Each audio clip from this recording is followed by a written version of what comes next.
ఢిల్లీలో ఏఐసీసీ అధ్యక్షుడు ఖర్గేతో సీఎం రేవంత్ రెడ్డి సమావేశం ముగిసింది. దాదాపు గంట పాటు వారిద్దరి భేటీ కొనసాగింది. ఇందులో ముఖ్యంగా హైదరాబాద్లో కూల్చివేతలపై ఆరా తీసింది కాంగ్రెస్ హైకమాండ్. హైడ్రా కూల్చివేతలు, మూసీ సుందరీకరణ ప్రాజెక్టుపై పార్టీ పెద్దలకు వివరణ ఇచ్చారు సీఎం రేవంత్ రెడ్డి. హైడ్రా కూల్చివేతలపై హైకోర్టు ఘాటు వ్యాఖ్యలు చేసిన నేపథ్యంలో ఈ అంశంపై ఏఐసీసీ ఆరా తీసినట్టుగా తెలుస్తోంది. అయితే కూల్చివేతలపై ప్రజా వ్యతిరేకత రాకుండా చూడాలని సీఎం రేవంత్ రెడ్డికి హైకమాండ్ మార్గనిర్దేశం చేసినట్టుగా సమాచారం. ఇది అంశంపై అప్డేట్స్ మా కరెస్పాండెంట్ వెంకటేష్ ఢిల్లీ నుంచి ఇస్తారు. వెంకటేష్, చెప్పండి. సో తెలంగాణలో ముఖ్యంగా హైదరాబాద్ పరిసర ప్రాంతాల్లో తీవ్ర వ్యతిరేకత వ్యక్తమవుతున్న నేపథ్యంలో హైకమాండ్కు వివరణిచ్చేదే ప్రధాన ఎజెండాగా సాగింది ఈ సమావేశం అనేది కూడా వినిపిస్తోంది. ఖర్గేతో ఏ అంశాలు ఈ సమావేశంలో చర్చకొచ్చాయి, ఏంటి మీదకి ఇన్పుట్స్?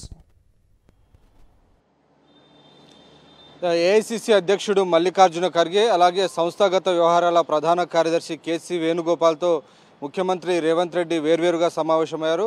ప్రధానంగా పార్టీ అంశాలు, అలాగే పాలనకు సంబంధించినటువంటి అంశాలపైన సుదీర్ఘంగా అన్ని వివరాలు రేవంత్ రెడ్డి పార్టీ నాయకులకు అందజేశారు. ప్రధానంగా గత వారం 10 రోజుల నుంచి హైదరాబాద్లో హైడ్రా కొనసాగిస్తున్నటువంటి కూల్చివేతల వల్ల ప్రజల్లో తీవ్రమైనటువంటి వ్యతిరేకత వస్తున్నటువంటి విషయాన్ని హైకమాండ్ గమనించింది. దీనికి తోడుగా నిన్న హైకోర్టు కూడా తెలంగాణ ప్రభుత్వ తీరును తీవ్రంగా మందలించినటువంటి పరిస్థితి మనం చూసాం.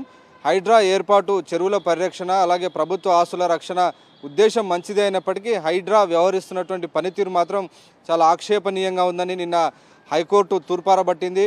ఏకపక్షంగా నోటీసులు ఇచ్చేసి ఆదివారం రోజున కూల్చివేతలు చేయడాన్ని తీవ్రంగా హైకోర్టు తప్పుపట్టినటువంటి పరిస్థితి మనం చూసాం. సో ఈ నేపథ్యంలో సోషల్ మీడియాలో పెద్ద ఎత్తున పేదలు, బాధితులందరూ కూడా ఏడుస్తూ తమ ఆర్తనాదాలు చేస్తున్నటువంటి నేపథ్యంలో ప్రజల్లో ప్రభుత్వం పైన వ్యతిరేకత పెరుగుతుందన్నటువంటి అంశాన్ని హైకమాండ్ పెద్దలు గమనించారు. ఈ నేపథ్యంలో దిద్దుబాటు చర్యలు చేపట్టారు. కొంత దూకుడు తగ్గించి దీనికి సంబంధించినటువంటి పేదలకు ప్రత్యామ్నాయ మార్గాలు చూపించిన తర్వాతే ముందుకు వెళ్లే దిశగా కొంత ఈ విషయాన్ని కూడా ముందుకు వెళ్ళాలని రేవంత్ రెడ్డికి హైకమాండ్ పెద్దలు మార్గదర్శనం చేసినట్టుగా మనకు తెలుస్తుంది. సో మొత్తానికి ఈ వ్యవహారంలో ప్రధానంగా నిన్న హైకోర్టు చేసినటువంటి వ్యాఖ్యలు కానీ, అలాగే ప్రజల్లో వస్తున్నటువంటి వ్యతిరేకత నేపథ్యంలోనే ఏఐసీసీ పెద్దలు అప్రమత్తమయ్యారు. ఆ మేరకు రేవంత్ రెడ్డికి కొంత గైడెన్స్ ఇచ్చారు. ప్రజల్లో వ్యతిరేకత రాకుండా చూడండి, డ్రీమ్ ప్రాజెక్ట్ అయినప్పటికీ, అలాగే చెరువుల పరిరక్షణకు సంబంధించినటువంటి ఉద్దేశాలు మంచివి అయినప్పటికీ ఏకపక్షంగా రాత్రికి రాత్రి పేదలను ఖాళీ చేసి వెళ్ళమంటే వాళ్ళు ఎక్కడికి వెళ్ళే పరిస్థితి ఉండదు. కాబట్టి వారికి అవసరమైనటువంటి ప్రత్యామ్నాయ ఏర్పాట్లు చేసిన తర్వాతే ముందుకు వెళ్ళాలని హైకమాండ్ క్లియర్గా రేవంత్ రెడ్డికి సూచన చేసినట్టు సమాచారం అవుతుంది. హరి, రైట్. రైతుల సమస్యల గురించి ఏమన్నా చర్చకు వచ్చిందా? ఇటు బీజేపీ కూడా పెద్ద ఎత్తున ఇక్కడ నిరసన కార్యక్రమాలు, దీక్షలు కూడా చేస్తున్న నేపథ్యం కూడా ఉంది కదా, క్లుప్తంగా చెప్పండి.